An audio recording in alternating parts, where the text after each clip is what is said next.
So, another update on this junker Volvo. So since the last video, I've got the car on the ground. I got the control arms extended, tie rod extended, and the knuckles shortened.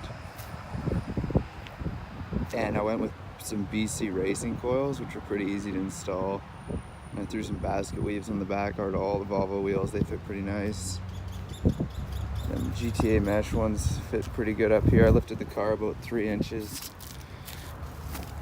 These are super nice and adjustable. Rears you can put in about 20 minutes. Front, you just gotta slice the strut and then weld the coil on. Pretty easy, straightforward installation, but it rides unreal compared to chop springs. I've got the ECU fully wired in. Pretty much everything in the engine bay is complete here. Car runs and drives. Just needs a final kind of road tune. I've got the exhaust, just a 3-inch straight pipe halfway through back of the car, but it's far too loud, so I just have to throw this muffler in, and then that should be good to go. And then the car needs an alignment, and those are the 2 things that pretty much should get it complete and ready to go on the track. Moved it since last time. It's in Victoria now, which is about 20 minutes from the local track. Should be good for first day. I fitted a shifter on that works, wheel and hydro. Just got a Hurst shifter that comes back about 3 or 4 inches. It kind of works how the T5 sits. Didn't have to make anything janky, just kind of threw that in. And got a wheel and some gauges, and then a higher end eBay hydro. If you don't want to spend $400 or $500, you can just get one of those and then slap a Willwood Master for about $100 on it, and then they just work just as well. Lots of fucking tires in there. Also needs some front lower control arm bushings because I can move the wheel about 1 inch back and forth, or you can see it when you slam the brakes on. The wheel just moves back and forth.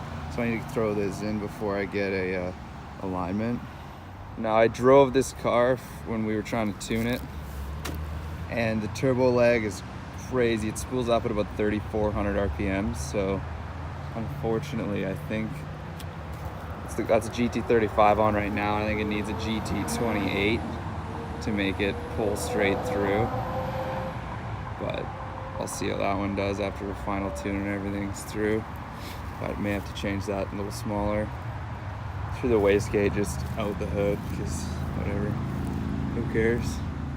When you cut and lengthen your control arms, if you do that, factor in that if you have chop springs, it's not adjustable, that it will lower your car a bit.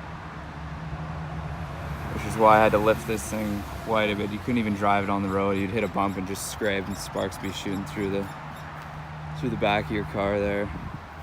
Also deleted the ABS, just ripped all the lines out and teed them into each other. I also locked the diff in this. These ones come with G80 lockers, so you can do that G80 locker mod thing, but it's not really locked all the time. It's kind of good for rain and snow drifting on a daily driver car or whatever.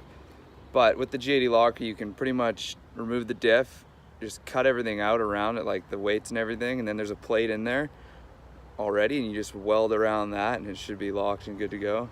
That's pretty much about all it's been done since the last video. Next video hopefully is at the track, and after it's gotten aligned and exhaust and final tune and everything.